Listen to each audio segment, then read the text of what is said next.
សួស្តីប្រិយមិត្តទាំងអស់គ្នាដែលតែងនិយមស្ដាប់នៅរឿងព្រេងនិទានខ្មែរថ្ងៃនេះដែរadminសូមពំនាំនៅរឿងមួយគឺរឿងព្រេងនិទានខ្មែរព្រះគោព្រះកែវតោះកុំឲ្យខាតពេលវេលាយូរadminសូមពឹងឲ្យប្រិយមិត្តទាំងអស់គ្នាជួយចុចសញ្ញាមេដៃ Subscribe និងចុចសញ្ញារូបកណ្ដឹងដើម្បីទទួលបាននូវវីដេអូថ្មីៗបន្តទៀតតោះឥឡូវចូលសាច់រឿងយើងវិញម្ដងនេះជារឿងនិទានពីព្រះគោព្រះកែវដែលនិយាយតគ្នាមកនៅស្រុកលង្វែកមានគ្រួសារមួយរស់នៅពីរអ្នកប្តីប្រពន្ធប្រកបមុខរបរជាអ្នកធ្វើស្រែចម្ការនាងប្រពន្ធមានផ្ទៃពោះលុះដល់យប់មួយបានយល់សពឃើញថានាងបានចិញ្ចៀនពេជ្រ3វងមកពាក់ហើយក៏បាត់ទៅវិញនាងភ្ញាក់ផ្អើលឡើងភ័យអរផងក៏ឲ្យប្តីទៅរកគ្រូទាយមាណពជាប្តីបានទៅរកគ្រូទាយតាមដំណើរយល់សពរបស់ប្រពន្ធគ្រូទាយក៏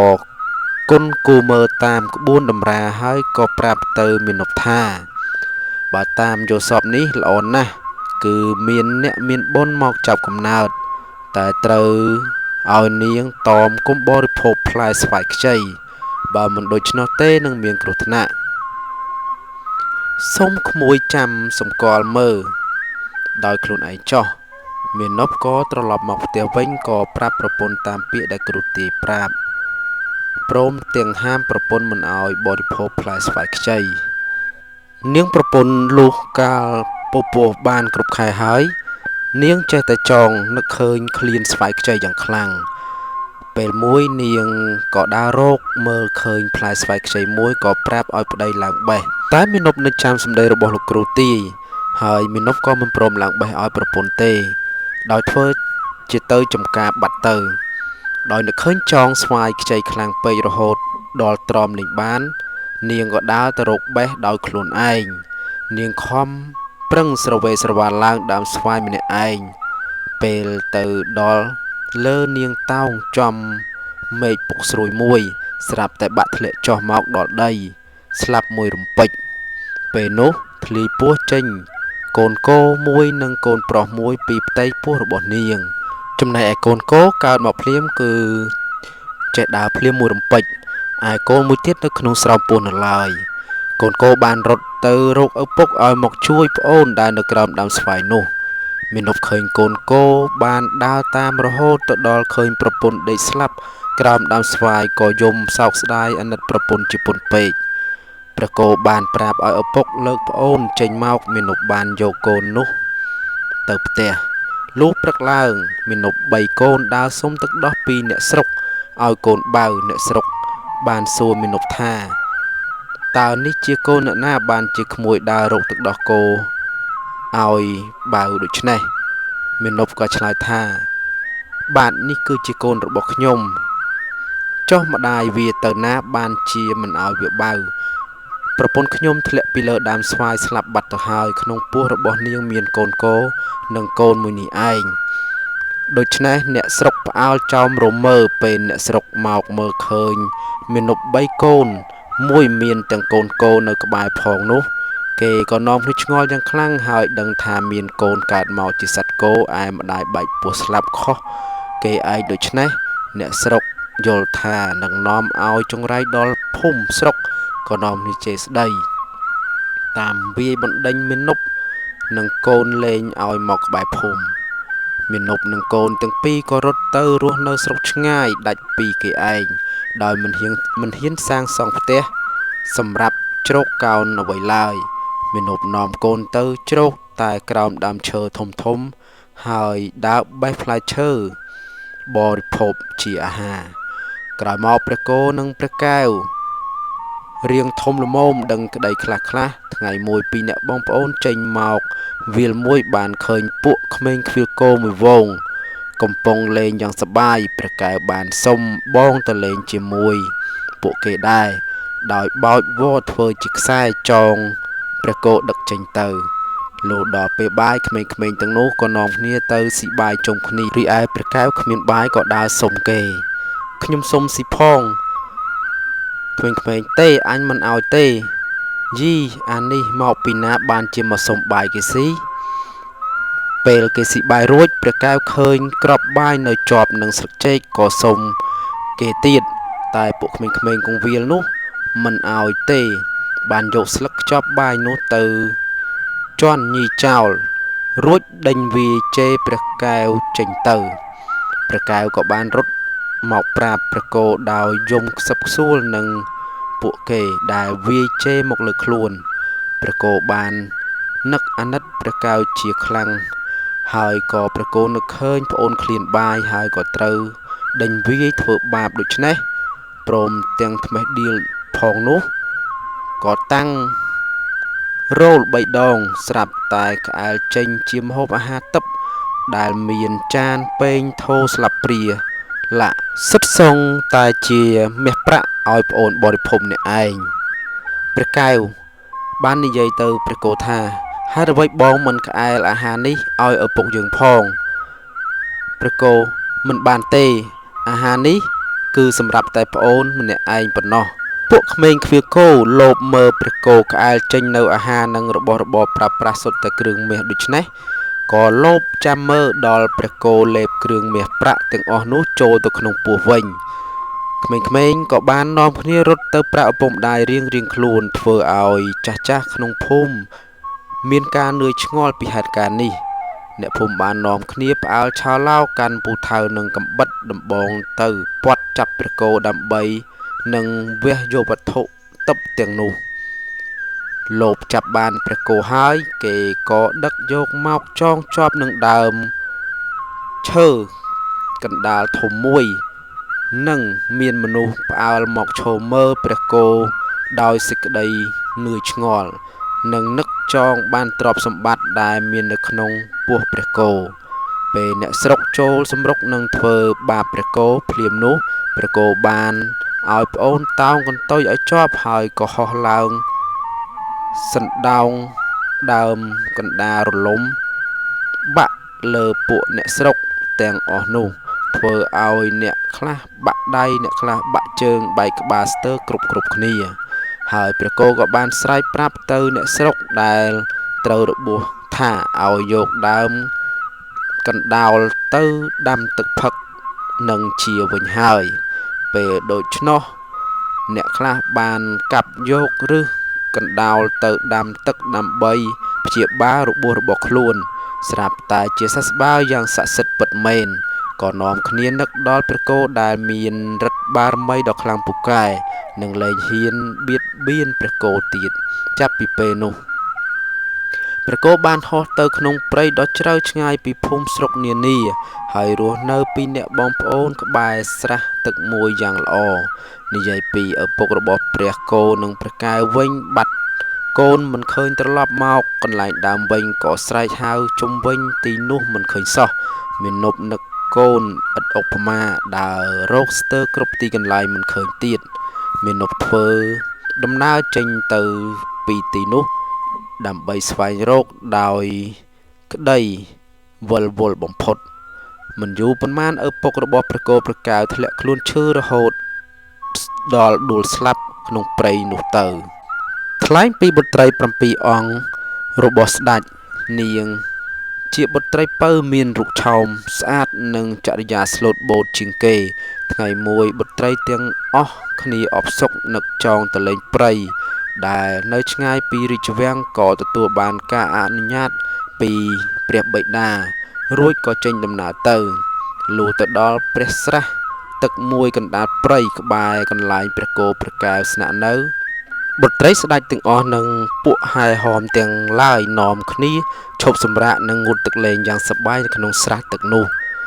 ព្រះកែវឮសូរមាត់មនុស្សអ៊ូអរក៏ចេញមកមើលឃើញបុត្រីស្ដេចទាំង7ព្រះអង្គព្រះកែវបានចាប់ចិត្តស្រឡាញ់នាងពៅតែដោយខ្លួនគ្មានសម្លៀកបំពាក់ត្រឹមត្រូវបានរត់មកនិយាយប្រាប់បងព្រះគោឮប្អូននិយាយប្រាប់ក៏ក្អែលសម្លៀកបំពាក់និងគ្រឿងអលង្ការទិព្វឲ្យព្រះកែវស្លៀកពាក់យ៉ាងស្អាតហើយក៏ចេញទៅបុត្រីស្ដេចទាំងនោះឃើញព្រះកែវភ្លាមនាំគ្នាលួចស្រឡាញ់ហើយហៅចុះងូតទឹកលេងល្បែងដេញចាប់កូនកាសអណ្ដែតទឹកព្រះកែវចាប់បានដេញជួស នាងពៅហើយពេលដែលនាងពៅចាប់បានវិញក៏ដេញជួសតែព្រះកែវដែរលុះលេងបានយូរបន្តិចនាងពៅនិងព្រះកែវកាន់តែស្និទ្ធឡើងធ្វើឲ្យបងនាងពៅខឹងនាំគ្នាត្រឡប់ទៅវាំងវិញព្រមទាំងនិយាយថានឹងយករឿងនេះទៅទូលព្រះបិតាពេលត្រឡប់ទៅដល់វាំងវិញបងរបស់នាងពៅក៏ចូលទៅគាល់ព្រះបិតាធម្មតាដោយពុំឃើញនាងពៅចូលគាល់ស្ដេចក៏សួររកនាងពៅទៅណាបានជាមិនឃើញមកដូច្នេះព្រះបិតានាងពៅមិនហ៊ានចូលគាល់ព្រះអង្គទេតើមានរឿងហេតុអ្វីបានជាមិនហ៊ានចូលមកព្រះបិតាពេលទៅស្រង់ទឹកលេងនោះនាងពៅបានប្រឡែងជាមួយនឹងបុរសម្នាក់ដោយគ្មានខ្លាចក្រែងអ្វីឡើយស្ដេចស្ដាប់ឮកូនបងនិទូលដូច្នេះក៏ខ្ញាល់នឹងនាងពៅដែលហ៊ានធ្វើផ្ដេសផ្ដាសឥតខ្លាចក្រែងព្រះអង្គបានបញ្ជាឲ្យនិរទេសនាងពៅចេញពីវាំងទៅរស់នៅក្នុងព្រៃនាងពៅបានធ្វើដំណើរទៅនៅក្នុងព្រៃដោយសោយតែផ្លែឈើរហូតដល់ជួបនឹងព្រះកែវព្រះគោបានរៀបចំអភិសេកព្រះកែវនិងនាងពៅរួចក៏បានក្អាលចេញនៅប្រាសាទយ៉ាងល្អសម្រាប់ប្អូនរស់នៅទាំងអស់គ្នានិយាយពីស្ដេចសៀមបានប្រើរាជទូតនាំសារមកទូលថ្វាយស្ដេចខ្មែរបបួលប្រជល់មន់ដាក់ប្រជារាស្ត្រពលទាហាននិងទ្រព្យសម្បត្តិការជល់ឈ្នះនេះស្ដេចសៀមជាអ្នកឈ្នះតែស្ដេចខ្មែរបានសុំជល់ម្ដងទៀតលើកក្រោយស្ដេចខ្មែរក៏មានការព្រួយព្រះទ័យយ៉ាងខ្លាំងព្រោះមិនដឹងជារោគមន់ណាមកជល់ឈ្នះស្ដេចសៀមព្រះអង្គបានឲ្យពួកសេនាស្វែងរកមន់ដ៏ខ្លាំងពូកែគ្រប់ទីកន្លែងលុះដល់ពួកគេដើរទៅជួបនឹងនាងពៅហើយនិយាយតាមដំណើររឿងព្រមទាំងត្រឡប់មកយកដំណឹងនេះទូលថ្វាយស្ដេចពេលនោះស្ដេចនិងបុត្រីទាំងអស់បានយល់ថាត្រូវឲ្យនាងពៅជាមួយព្រះកែវដោះស្រាយរឿងនេះព្រះកែវយករឿងនេះទៅប្រាប់បងពេលនោះព្រះគោសុខចិត្តប្រែក្រឡាខ្លួនជាសត្វមាន់ដើម្បីជួយដល់នគរទាំងមូលពេលជលលើកនេះមន់ស្ដេចខ្មែរឈ្នះខាងស្ដេចសៀមធ្វើឲ្យស្ដេចសៀមខឹងយ៉ាងខ្លាំងហើយឆ្ងល់ថាហេតុអ្វីបានជាមន់ស្ដេចខ្មែរមានមាឌតូចសោះអាចសម្លាប់មន់គក់ដ៏ធំរបស់យើងដូច្នេះនេះប្រហែលមានឫទ្ធិបារមីអ្វីហើយមើលទៅស្ដេចសៀមមិនអស់ចិត្តក៏បបួលប្រជល់ដំរីម្ដងពេលនេះព្រះគោត្រូវប្រែកាឡាជាដំរីដើម្បីប្រជល់ម្ដងទៀតលើកនេះដំរីខ្មែរឈ្នះដំរីសៀមដែលធ្វើឲ្យស្ដេចសៀមកាន់តែខឹងនិងចង់ដឹងថែមទៀតលើកក្រោយសៀមក៏បានរៀបចំគោយន្តធ្វើពីដែកឲ្យបបួលស្ដេចខ្មែរប្រជល់ម្ដងទៀតលើកនេះព្រះគោដឹងច្បាស់ថាពិតជាចាញ់គេហើយក៏និយាយប្រាប់ប្អូនឲ្យប្រុងប្រយ័ត្ននាំនាងពៅមកក្បែរទីលានប្រយុទ្ធហើយត្រៀមតោងកន្ទុយដើម្បីហោះរត់ចេញលុះដល់ពេលជល់ព្រះគោបានព្យាយាមជល់ជាមួយគោយន្តយ៉ាងខ្លាំងព្រះគោបានបោលបុកគោយន្តរបស់សៀម3ដងដឹងថាមិនអាចយកឈ្នះបានក៏រត់មករកប្អូនភ្លាមព្រះកែវនាំនាងពៅតោងកន្ទុយបងហើយព្រះគោក៏ហោះវឹងចេញទៅធ្វើឲ្យអ្នកទាំងអស់ផ្អើលទាំងខ្មែរទាំងសៀមនឹកតាមមើលហើយសៀមក៏នឹកចង់បានព្រះគោយ៉ាងខ្លាំងក៏នាំពលទាហានដេញតាមចាប់ចំណែកឯនាងពៅតោងកន្ទុយព្រះគោយូរទៅក៏ធ្លាក់ចុះមកដីព្រះកែវឃើញដូច្នោះក៏លែងដៃចុះមកតាមនាងពៅពេលធ្លាក់ចុះមកដល់នាងពៅបានប្រាប់ព្រះកែវឲ្យរត់ចេញទៅព្រោះពួកសៀមតាមជាប់មកពីក្រោយហើយនាងក៏ដាច់ខ្យល់ស្លាប់មួយរំពេចនោះទៅព្រះកែវរត់ចេញទៅឯព្រះគោដឹងថាប្អូនធ្លាក់ចុះមកក៏ចុះមកតាមប្អូនជួបនឹងព្រះកែវក៏នាំចេញរត់គេចចេញពីពួកសៀមជានិច្ចនិយាយពីព្រះឥន្ទ្រក្តៅក្រហាយនៅមិនបានក៏ប្រមាលមើលមកខាងក្រោមឃើញនឹងពៅដេកស្លាប់កណ្ដាលព្រៃដូច្នេះក៏យកទឹកកន្ទីមកស្រោចពីលើសពនាងឲ្យคล้ายទៅជាថ្មនិងនាំប្រលឹងនាងទៅគង់នៅឋានសួគ៌ចំណែកឯព្រះគោចេះតែនាំប្អូនរត់គេចរហូតដល់កន្លែងមួយមានព្រៃច្រើនក្រនបើក៏ពួននៅទីនោះចាប់ ពីព្រះគោទៅនៅត្រង់ទីនោះធ្វើឲ្យដើមឈើទាំងឡាយមានផ្លែផ្កាស្រស់បំព្រងសត្វទាំងពួងក៏ដូចជាអ្នកភូមិក្បែរនោះបានសប្បោសប្បាយប្លែកខុសពីធម្មតាដំណឹងនេះបានលេចលឺទៅដល់ស្ដេចសៀមគេបានឲ្យហោរាទស្សទាយដឹងថាមានព្រះគោនៅត្រង់នោះក៏នាំទាហានដេញតាមចាប់បន្តទៀតដោយចង់បានព្រះគោទៅនៅក្នុងស្រុករបស់ពួកគេខ្លាំងពេកក៏ចេះតែតាមចាប់គ្រប់ពេលវេលាព្រះគោនាំប្អូនហោះចេញកិច្ចទៅដល់មន្ទីរលង្វែកមានព្រៃឫស្សីដោះយ៉ាងក្រាស់ព័ទ្ធជុំវិញក៏នាំគ្នាលាក់ខ្លួនពួននៅទីនោះស្ដេចសៀមបានឲ្យហោរាទាយដឹងថាព្រះគោនៅទីនោះក៏លើកគ្នាមកតាមចាប់តែចូលមិនរួចដោយមានព្រៃឫស្សីច្រើនពេកក៏រោគល្បិចកិច្ចកលបាច់ប្រាក់ដួងមកច្រកក្នុងកំភ្លើងបាញ់ចូលក្នុងព្រៃឫស្សីនោះហើយត្រឡប់ទៅវិញពេលក្មេងខ្វៀគោមកដល់កន្លែងនេះរើសបានប្រាក់ដួងនៅតាមគុម្ពឫស្សីក៏នាំគ្នាទៅប្រាក់ឪពុកម្ដាយធ្វើឲ្យអ្នកស្រុកនាំគ្នាមកកាប់ឆ្ការព្រៃឫស្សីដើម្បីយកប្រាក់នោះមិនយូរប៉ុន្មានព្រៃឫស្សីទាំងនោះត្រូវបានខ្ទេចខ្ទីអស់សៀមក៏បានលើកតបមកម្ដងទៀតពេលនោះព្រះគោព្រះកែវបានប្រែកាឡាជាសត្វក្របីដើរចូលព្រៃក្នុងហ្វូងក្របីដើម្បីបន្លំពួកសៀមស្ដេចសៀមបានយកប្រត់ស្បែកក្របីព័ទ្ធជាសីមាជុំវិញហ្វូងក្របីដើម្បីចាំមើលក្របីទាំងនោះលោតរំលងប្រត់រត់បាត់អស់ទៅនៅពេលពួកសៀមដេញវាយតែព្រះគោនិងព្រះកែវមិនព្រមលោតរំលងប្រត់ក៏ឈរនៅស្ងៀមព្រោះខ្លាចសាបសិលមន្តវិជ្ជាផ្សេងពួកសៀមចាប់ព្រះគោព្រះកែវហើយបានវាយជេរហើយយកទៅដាក់ឃុំនៅស្រុកសៀមបាត់ទៅវេលាយប់មួយព្រះគោព្រះកែវលួចរត់ចូលមកស្រុកខ្មែរវិញពួកសៀមបានលើកតបមកតាមចាប់ព្រះគោព្រះកែវស្ទើរគ្រប់ទីកន្លែងរហូតដល់ចាប់បានម្ដងទៀតលែងហ៊ានជេរវាយតែបែរជាសង់ប្រាសាទយ៉ាងល្អស្អាតឲ្យព្រះគោព្រះកែវគង់នៅហើយមានជញ្ជាំងខណ្ឌ5ពីរជាន់និងមានអ្នកយាមយ៉ាងត្រឹមត្រូវដោយខ្លាចព្រះគោលួចរត់ទៀតពួកសៀមយល់ថាកាលណាបានព្រះគោគង់នៅទីណាទីនោះនឹងបានសុខក្សេមខ្សាន្តដូច្នេះហើយបានជាពួកសៀមខំថែរក្សាព្រះគោព្រះកែវទុកយ៉ាងរឹងមាំហើយចាប់តាំងពីពេលនោះមកព្រះគោព្រះកែវលែងបានវិលត្រឡប់មកស្រុកខ្មែរវិញរហូតមកដល់សព្វថ្ងៃ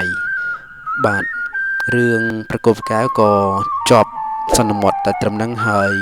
សូមជួយ Subscribe Channel របស់ Admin មួយដើម្បីទទួលបាននៅរឿងនិទានបន្តទៀត